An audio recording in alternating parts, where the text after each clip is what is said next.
Lords of the Fallen has been out for over a month and a half now, and I'm here to give my review after more than 100 hours of gameplay. What is going on, everybody? Thank you for checking out the video. I'm Linko. Really fast, a link to my full playthrough will be in the description, so make sure you go check that out. Also, at 1,000 subscribers, I'm going to give away 3 $100 gift codes to the platform of your choice. All you have to do to enter is be subscribed to the channel. I appreciate y'all watching and enjoy the video. So I have a lot I want to talk about with this game. I have a lot I want to say, but I don't want this video to run on forever. I'm going to hopefully have this under 20 minutes. I guess we'll see what happens. Timestamps will be in the description, so if there's something in particular you want to hear me talk about, feel free to jump to that point in the video. So let's start off with talking about the story. It takes place in Mornstead and is loosely based on the 2014 Lords of the Fallen, the game that was not very good. It was a catastrophe, but they had a second chance. They slapped the exact same name on it and they released the new Lords of the Fallen.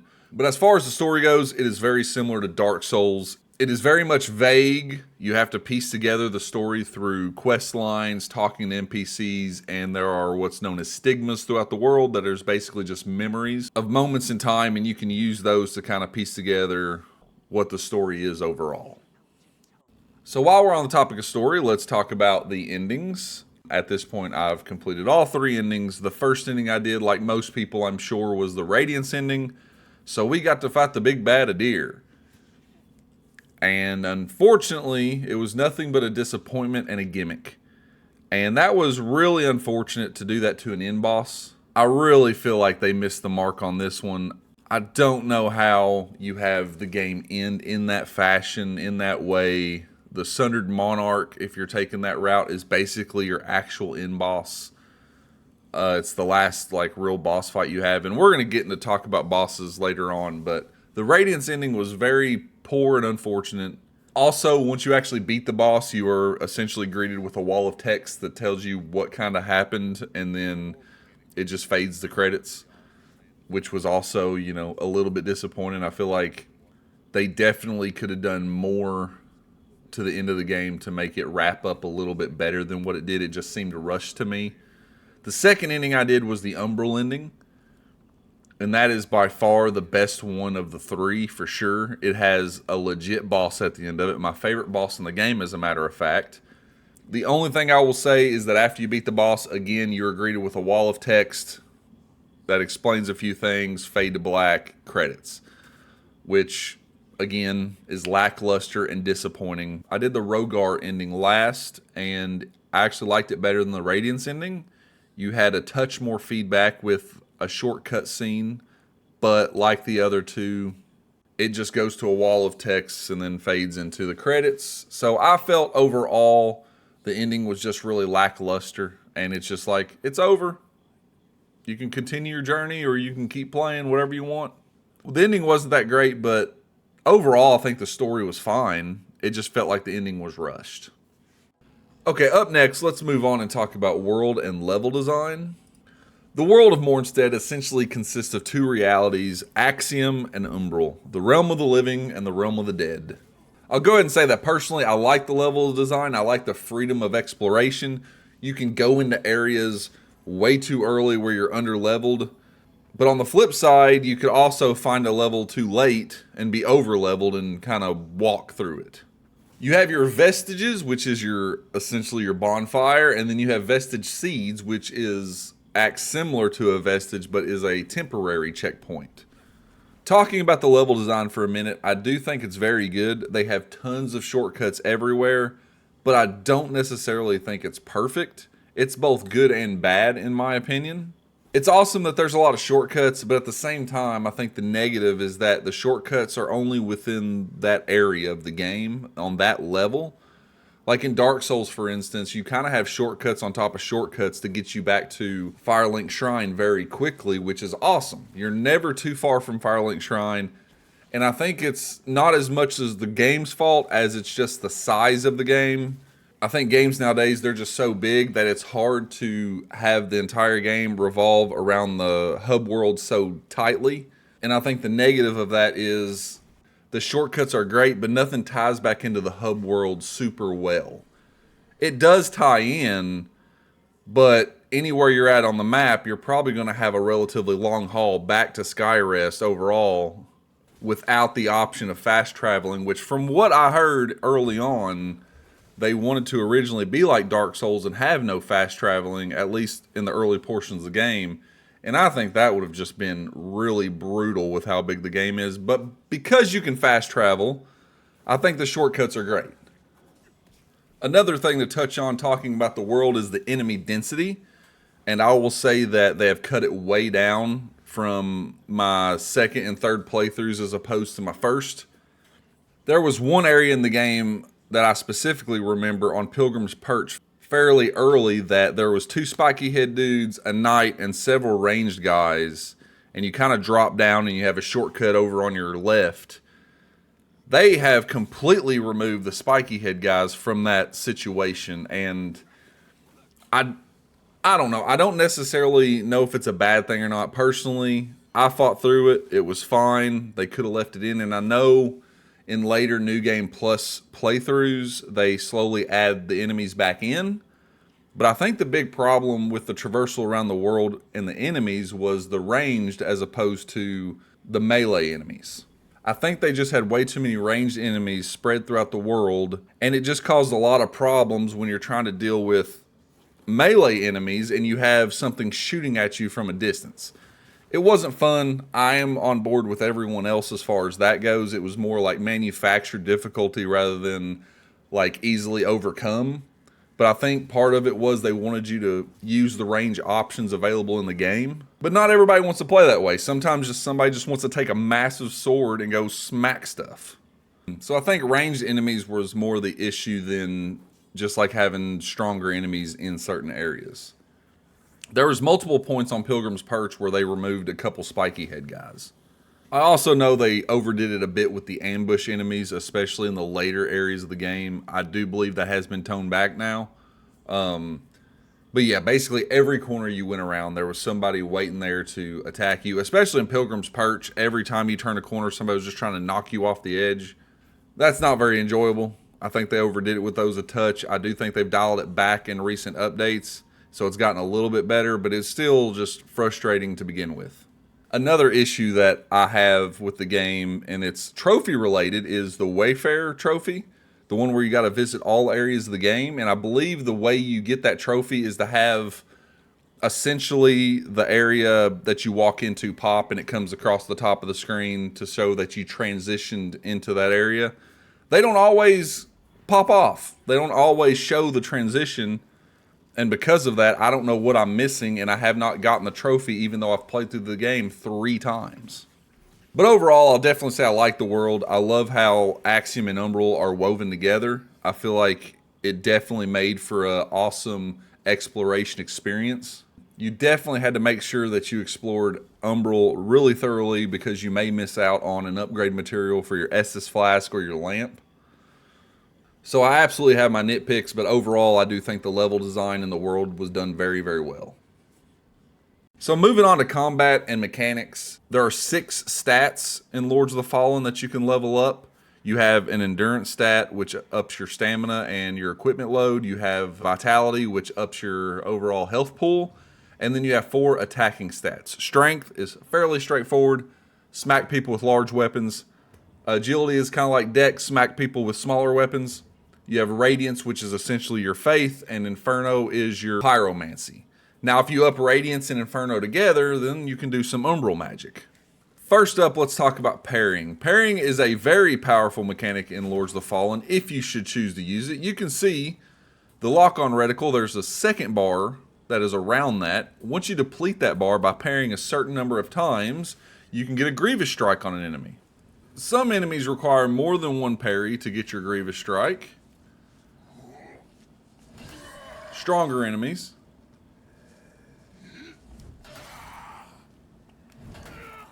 So that was 3. Come on, bro. There it is. That's 4. Grievous Strikes can be very powerful. Also, if you just block,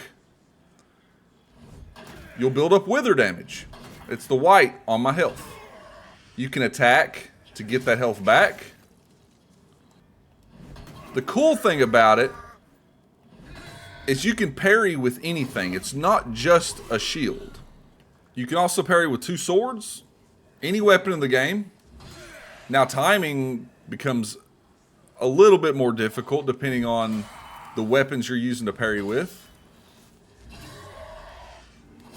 But you can still get your Grievous strikes off. Early on in my playthrough, I was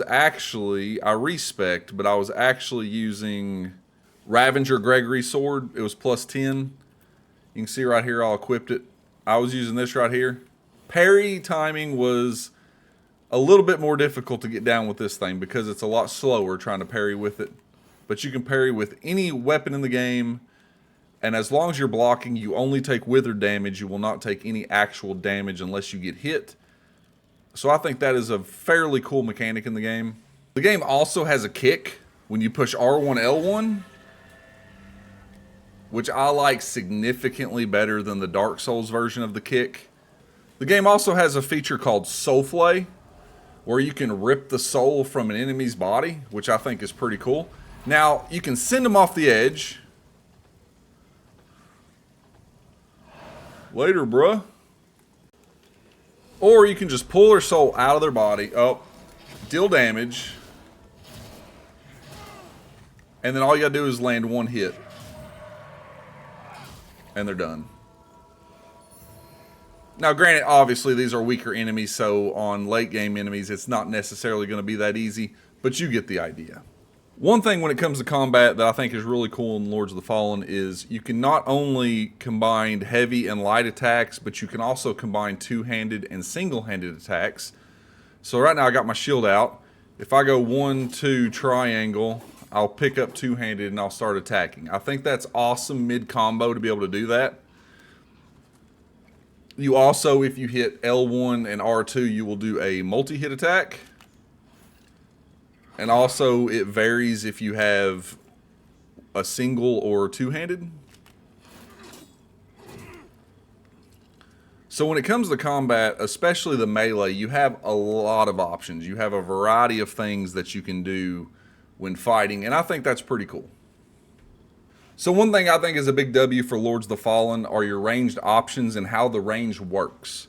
So for me, I have a Catalyst equipped, so I'm doing Magic, Radiance to be specific. If I hold an L2, you can see in the bottom right-hand corner, I have 4 spells equipped, which I think is awesome. I can use them on the fly. It's not like Dark Souls where you have to cycle through to the spell you want to use, and then you might pass it up and you got to go back. Now, granted, does that happen very often? Probably not, because people are so used to it. But I really like the user-friendliness of the way this is set up. If I want to cast Aureus' Judgment, all I have to do is press X. If I want to summon the Pieta clones, square. I have my projectile at R1, and then I even have the little beam on there. So it is very user-friendly. Everything is right there at your fingertips. There's no cycling through spells. I really like that. On the range side of things, obviously, I can't do anything because I don't have the stats to use this. But you can see up in the left-hand corner, we have our mana bar has been changed from a blue bar to a bar with a bunch of little notches on it. Essentially, depending on what ranged item you want to use, it determines how many of those little notches are taken away. Again, I love the fact that all you have to do is find the ranged item in the world, and then you always have it. You don't have to keep going to buy more. I really like that. This is something I wish Dark Souls would implement. I think that's a really cool feature, that you have a set amount every single time you reload. And even here, you still have the different options of what you want to do and what you want to throw or shoot, as this case is. I just don't have the stats to be able to showcase that at the moment with this character. Just like Dark Souls, you still have similar resistances. You have Bleed, Burn, Smite, Ignite, Frostbite, and Poison. That varies a little bit from Dark Souls, but is very similar to the mechanics that are in there. Another massive plus for Lords of the Fallen, you've heard me say that a lot in this section, is the amount of weapons and armor that there are in the game. Now, you're going to see a lot of doubles of all these because I've done 3 playthroughs at this point. I've held on to 2 of everything just in case I ever want to try out the dual wield of any of these weapons. I do have the weapons trophy, so I do have every weapon in the game. Moving over to bows, you can see all the bows, all the crossbows, all the catalysts, all the throwables. We have every one of those. We've gotten all the spells in the game apart from the ones that were recently released. Armor is a trophy that I do not have yet. I guess I'm going to work toward it. That is going to be another negative that I have to talk about. I hate having the trophy locked behind PvP, and especially where it's not very player friendly for PvP. If you enter a PvP match and you win, at least for me, you get 9 severed hands, I believe what it is. As you can see up in the left-hand corner, I have 152. To get one piece of the armor for the PvP, it is $350 on the low end. I've done the math. To be able to get all 4 pieces of that armor for the PvP, you have to do like 178 matches to get enough severed hands. And that's winning. That's not just participating in PvP 178 times. It's winning 178 PvP matches to have enough severed hands to buy that entire set, which the trophy is locked behind. I'm not a big fan of that, and I believe all of them have an armor set locked behind them. I feel like they're trying to force people to play the game longer than what they may want to, because a lot of people out there may want to get the trophies. I'm not necessarily a person that has to get the trophies on every game. The Dark Souls games I have because I enjoy them so much. I have tried on this one. I'm working toward it, but this one right here is just, it's a little ridiculous in my opinion. And being honest, the only PvP that I've played is when someone has invaded me as I go. And most of the time I have won. But that's another thing, that matchmaking in the PvP, I don't think it's particularly balanced yet. They're supposed to work on the balancing of spells and things like that. I had a guy come into my game and one-shot me with a crossbow. I barely saw him coming. Once I seen him, he had already shot the crossbow and I was done. So the one benefit to being invaded is that if you're an axiom, they basically have to kill you twice for them to win if they are the invader. If you're the person being invaded, all you have to do is take them out once and you win. But I still don't like the fact that you have armor and stuff locked behind a heavy PvP wall. And it's not just PvP. The eyeballs is the reward you get for avenging a lamp bearer. If you soul flay a lamp in the world, it will lead you to an enemy that killed someone. They will be buffed. And if you can take them out, you get 3 eyeballs, yet it is the same cost for the armor. That is the reward. And I think that is ridiculous because it is exponentially many more times that you have to do that versus PvP. And in my experience, those lanterns don't pop up a significant amount of time. I mean, they pop up, but it's not a ton. So I feel like it just takes way too long to be able to get what you need to buy that armor. You also have the same thing at the Shrine of Aureus. This is for the co-op, which I have not got the opportunity to do yet. I would love to try out the co-op. I'm trying to get my cousin to get the game so we can play through together, because the co-op looks really fun, and that is something that I really want to do. But again, you have armor tied behind I don't even know how much of this currency you get for co-oping. So that is yet to be seen. If someone knows, please put it in the comments. I'd really appreciate it. Hopefully it's not as difficult as the other two, or as time consuming. They're more time consuming than difficult. The PvP, depending on how cheeky somebody wants to be, that could be relatively difficult, I guess. But the other one, it's a matter of patience, but those lanterns to avenge the lamp bearer don't pop up very often. So this stuff is a big negative to me. I wish the trophy wasn't tied to this stuff, but you know, here we are, it is, and we have to deal with it. Last thing I want to talk about, since we're on the topic of weapons and armor, is a big W for Lords of the Fallen, and that is Armor Tinks. It is essentially a system in which you can change the color of any piece of armor to whatever color you want. You can mix and match. You can make the exact armor that you would like. I really, really like this, and I'm sure a lot of people do. Not only do you have the customization of so many pieces of armor in the game, but now you can actually change the color and customize them to whatever you want. That is a massive W for this game. So as much as I have been positive in this section about the game, apart from the PvP armor, the combat is not all sunshine and rainbows. I feel like it compares with Dark Souls pretty well, except for there's a lot more forward momentum in this game with your attacks. I think that's where people call it a bit floaty, but that doesn't really bother me all that much. But the one thing in this game that has bothered me more than anything is the lock-on. It is the worst lock-on I've ever experienced. I had a moment where I was trying to get a saintly quintessence in the castle at the end of the game, and I had to go into Umbral and I had to climb a ladder, and in the very back was the saintly quintessence, and I tried to just beeline for it. I get there. There's a couple of those little pods around where the little enemies will pop out of, and I try to hit the lock-on to soulflay it because you had a big face dude sitting right there ready to beat my face in, and it would only lock on the pods. I would hit left and right, and it would jump on either side of the belly that I was trying to pop, and that was one of the most frustrating experiences that I had. The area on Pilgrim's Perch where you get the item to unlock the boss weapons, you have to go up a ladder, run around, you have to go across a small little beam, kill an enemy, and then you get to the little skull that can bring you out of Umbral. Well, I went to run across that beam. I tried to lock on to the enemy that was standing next to my exit. It ends up locking on to an enemy at the very bottom, and my guy just veers off and runs off the edge, and I die. That was also another very, very frustrating moment. Thankfully, it was on New Game Plus 0 when I was overpowered anyway, so it was no problem going back there to get anything. But that could have been very frustrating if that would have been my first time playing.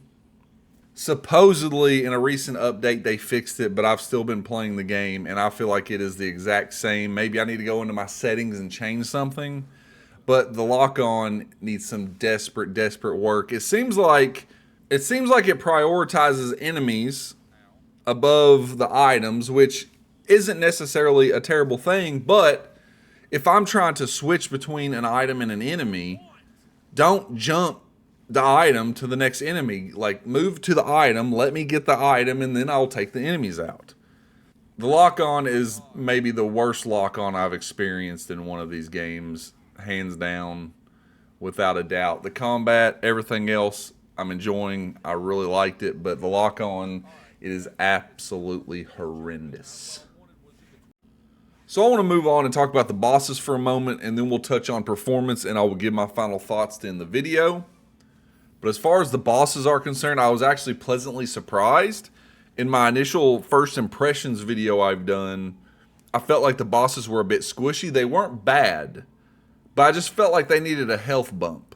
But I felt like once I got to Howard Dervla, that boss fight was very well done. So was Tackard, I believe his name is. He was a very good boss fight, and from then on, I thought the boss fights were very good. I fought Sundered Monarch whenever they done the first update on him, where they didn't change anything except his behavior to improve the boss fight. I still didn't think it was all that hard, but I thought it was an acceptable boss fight. I really enjoyed it. I had a lot of fun with it. Since I finished the game my first time, and obviously subsequent times, they've had multiple updates. They've actually buffed the health on a lot of bosses, including the world mini-bosses that eventually turn into regular enemies. And I will say that I wasn't over-leveled. I'm currently level 148. I didn't want to level too high in case they put some sort of matchmaking in the PvP. I didn't want to level myself out of matching with people. But I'll say, even at that level, I felt like some of the earlier world bosses are probably tuned a little bit too high at this point. I still walked through them fairly easily, but thinking about what it would be like with a lower level character, the difficulty that you would have on those, I feel like that it's been escalated quite a bit. I don't really know. If you have fought those bosses since the update on a regular character, please put in the comments your experiences. But I don't think all the bosses necessarily needed a health bump and an attack boost. I feel like if you would have bumped their health, that would have been perfectly acceptable. But overall, I was very happy with the boss fights in the game. I thought they were very well done, and I had a lot of fun with them. Something in relation to the boss fights that I felt like could have been improved on is the umbral scoring that you get from soul flaying the boss's memory. I felt like they were a little too stingy with those. At the end of the game, you use that as currency to buy the boss weapons and the boss gear, and you have to have multiple playthroughs to be able to buy everything. I think they have improved how much you get from the Scarlet Shadow, but they have buffed that thing so much that it's just hard to farm. I wish they gave you a little bit more umbral scoring from those boss victories. Whenever you soul flay that particular memory, I think they currently give you 8. I think doubling it would be perfectly fine. Overall, very satisfied with the boss fights. So moving on to performance. Overall, I know a lot of people have struggled with performance. Me personally, I have not had a lot of issues. Early on, I had a few crashes, one of which did corrupt a save and delete a character. I had just defeated the Spurned Progeny. But after that, I had no more crashes, and the worst thing I dealt with was a little framey things here and there, which to me personally, frame rate issues aren't that big of a deal. I'm not a person that must have 60 frames per second all the time. If it drops frames, it's perfectly fine. It's not that big of a deal to me. I still enjoyed the game. It didn't hinder my gameplay or anything like that. But after my character had gotten deleted and I played back to that point, I did back up my saves, but I never had another issue outside some frame drops. So for me personally, I'm playing on the PlayStation 5. Performance really wasn't bad, I don't think. I felt like overall it was very good, to be honest. From what I had heard other people dealing with, my experience was a walk in the park overall. So we're going to jump into final thoughts now. Well, real quick, let me touch on the sound, I guess. The sound was fine. I didn't think anything was particularly bad or out of place. There was no boss music that particularly wowed me, so that probably could have been a bit better. But overall, sound was fine. I know a lot of people complained about it, didn't like certain sounds that the weapons made whenever they hit or whatnot. Not something that bothered me. I think it's perfectly fine. But my final thoughts on the game, the big highlights is the exploration and the combat. Providing you can get past the lock-on, because that is something that really irritated me and it still does. But I still enjoyed the game. I think why the lock-on bothered me so much is because you can be attacked by so many enemies at one time. So it really needs to be fluid to be moved around, and I don't think it was very fluid. It didn't always lock on to what you wanted to initially. But that rant, there's enough of that rant. The lock-on, easily the worst part of the game in my opinion. But outside of that, the combat was very, very good. I liked the boss fights. I liked the exploration. I got lost in the world. I very much enjoyed myself.